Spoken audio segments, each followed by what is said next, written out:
Here we are for another episode of Quarantine Music Class. Get in a position where you can move around, where you're sitting, where your arms are free. You got some room around you. You're not going to knock over a drink or knock over a breakable thing. All right? So repeat after me.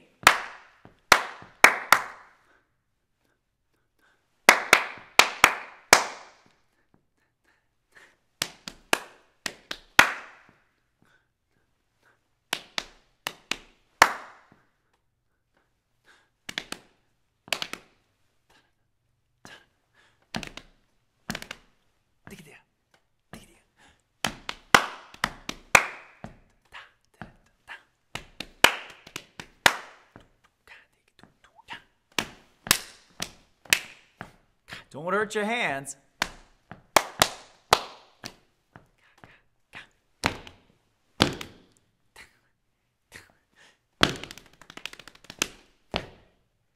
How fast can you go? Try one more time. How fast can you go?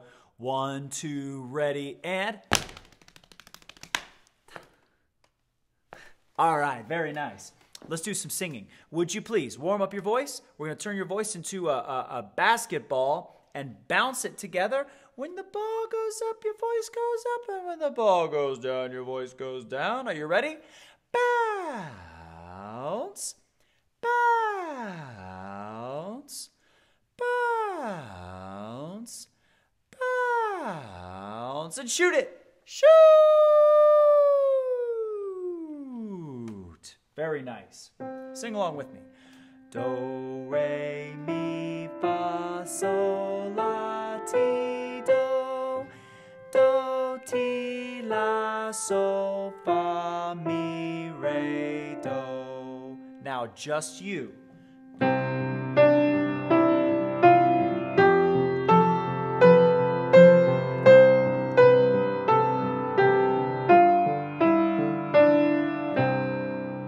Very nice. Now, we're going to focus on 3 of those notes today. Mi, so, and la. Now, those 3 notes have hand motions that go with them. The one for mi, I'm going to do it this way, is this. Mi. The one for sol is this. So. The one for la is that. La. You got it?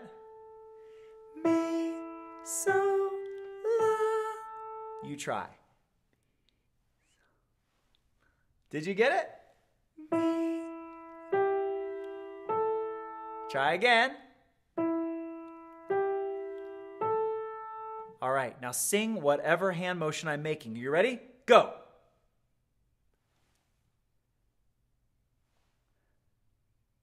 You should have sung mi, la, so. Try again.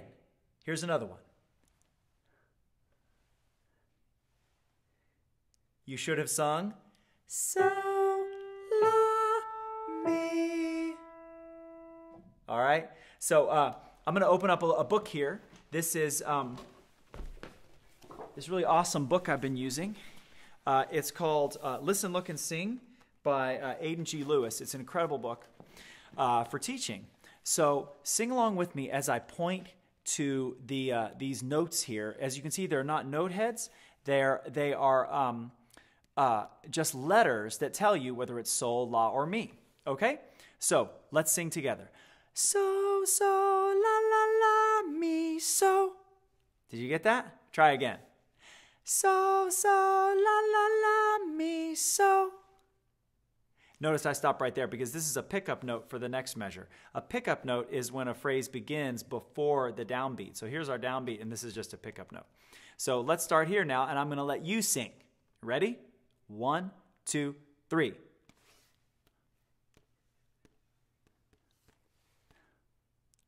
You want to try again?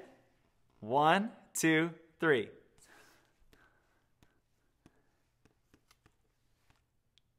Okay, I'll sing it with you so you know what it sounds like. So, so, so, la, la, la, mi, so. Did you get it? Let's go on to the next line, rest. And this is another pickup right here. I'll sing it with you.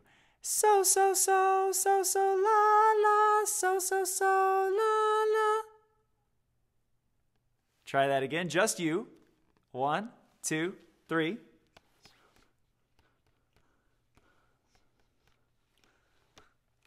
And then our last line is 2, ready, go. Rest, rest. All right? I'll sing this last line with you. So, so, so, la, la, mi, so. Is that what you got? Let's sing it from the top. 1, 2, ready, go. So, so, so, la, la, la.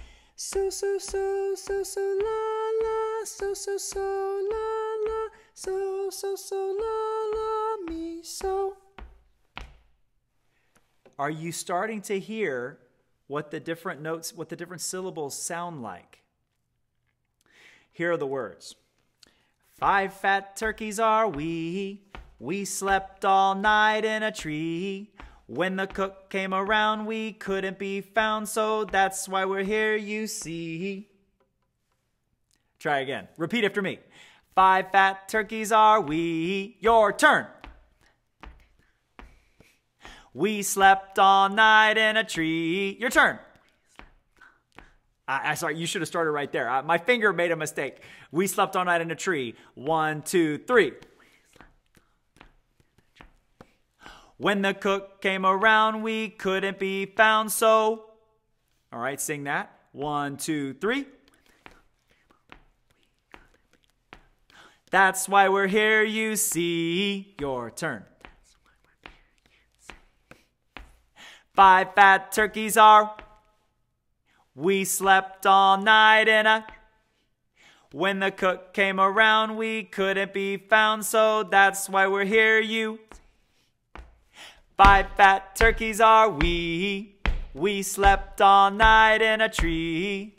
When the cook came around, we couldn't be found, so that's why we're here, you see. Very nice. Very nice. All right. Thank you for singing along with me. I'm now going to introduce you to one of the greatest composers that has ever been. Okay? And I'm going to play you a few pieces to try to jog your memory because you have heard his music. All right? So here's the first piece.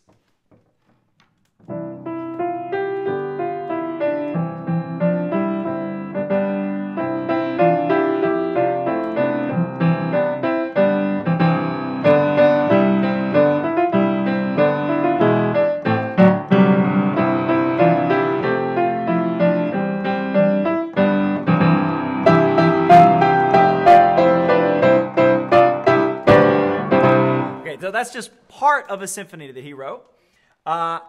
Here's another one. If you don't know who it is yet, just keep on listening. I won't play any more of that, but that's the very famous beginning of another symphony that he wrote, his Symphony Number 5. The first one was his Symphony Number 9. Here's another one that he wrote. Okay, see if you recognize this.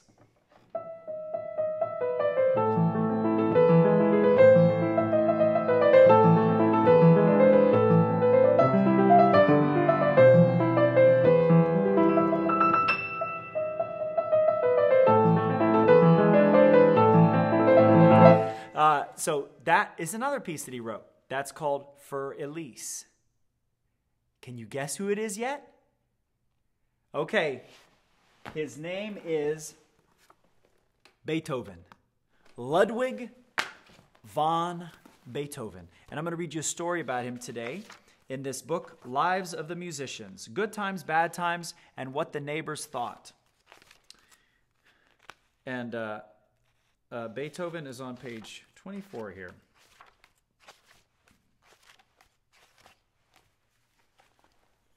There he is. Ludwig van Beethoven, born in Bonn, Germany, 1770, died in Vienna, Austria, 1827. He was a German composer who was the dominant musical figure in the 19th century, particularly famous for his 9 symphonies. Music, not cooking, good manners, or fashion, was Ludwig van Beethoven's whole life. His father began giving him piano lessons before he was 4 years old. Young Beethoven was so small he had to stand on the piano bench in order to reach the keys. His father rapped his knuckles whenever he made a mistake. Neighbors recalled him as a tiny boy weeping in front of the piano. When he was a little older, his father roused Beethoven at midnight to show him off to friends he brought home from bars. By the time he was 12, Beethoven was an organist at court. He was already publishing music and earning a salary that kept his family going when his father, who was an alcoholic, could no longer take care of them. At age 16, he caught Mozart's attention.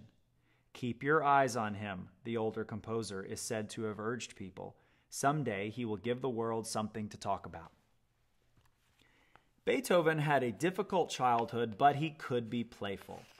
One day, he bet a church singer that he could throw him off stride by playing variations as he accompanied the singer on the organ during the service.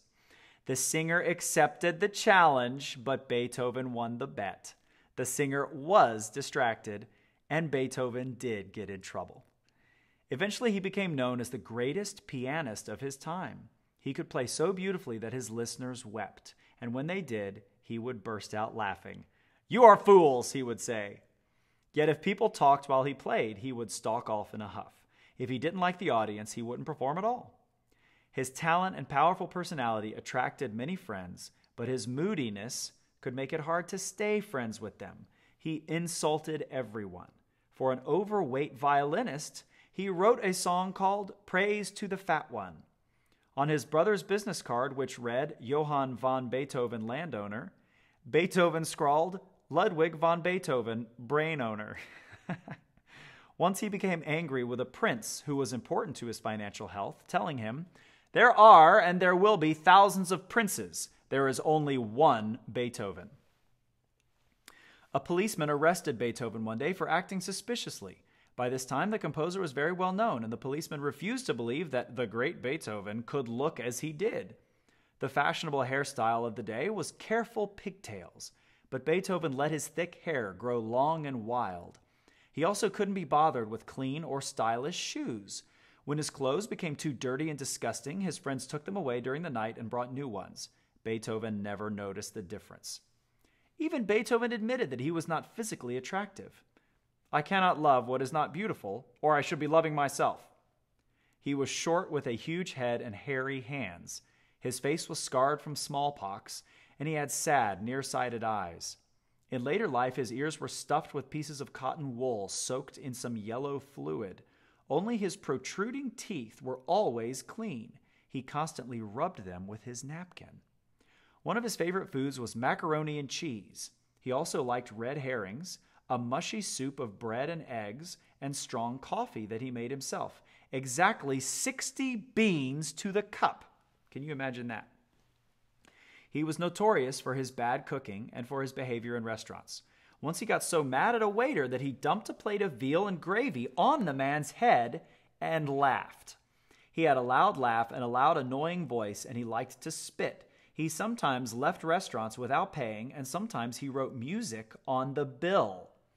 And here's a picture of macaroni and cheese and music written on perhaps what was his bill. So those things are not a good example. Okay. His music is great, though. It's just a story. A true story. "I'm never alone when I'm alone," Beethoven said. He usually got up early in the morning to compose, then later walked through the streets of Vienna, muttering, growling, and stamping his feet. He carried bulging notebooks of music with him at all times. His handwriting was so messy that almost no one other than himself could read it. In the afternoon, he'd go to a coffee house to gossip and read the newspapers. Sometimes he worked all night by moonlight, going without food or sleep, more to keep awake than to get clean. He would pour pitchers of water over his head. More to keep awake than to get clean. He would pour pitchers of water over his head, which annoyed his downstairs neighbors when the water flooded the floor and leaked through their ceiling. When a group of boys peeked in on his ground floor window one time, they caught him working in his underwear. His room was even more shocking. Dirty laundry, half-eaten food, rusty pens, scribbled papers everywhere. There was even a full chamber pot under the piano. His landlords didn't like him, and he had to move once or twice a year. Beethoven would have been difficult to live with. One woman who rejected his proposal of marriage called him ugly and half crazy. The saddest thing about Beethoven's life was his gradual deafness, beginning in his late 20s. But he was used to writing music he couldn't hear. As a child, he had been too young to play the compositions he wrote. As his hearing grew worse and worse, he lived inside his head more than ever and kept on writing music with no loss of energy. He broke strings on his piano, trying to pound loud enough so that he could hear the notes. Frustration made him more moody, even at times suicidal. Beethoven conducting an orchestra was a sight to see. He would leap into the air during the loud parts, waving his hands, his arms toward the skies, sometimes shouting without being aware of it. Then he would crouch low during the quiet parts, almost creeping under the music stand. Audiences loved his music. In his last public performance, he began to cry. When someone turned him around to make him aware of the roaring applause that he couldn't hear, he actually finished the piece that he was conducting, and he thought it was a failure. He stood there, and he thought it was an absolute failure. And then someone came and turned him around, and the audience was roaring with applause. And he began to cry at that point. He died of liver failure at age 57. The legend is that he roused himself from his bed at the end during a violent thunderstorm and shook his fist at the sky, defiant as ever.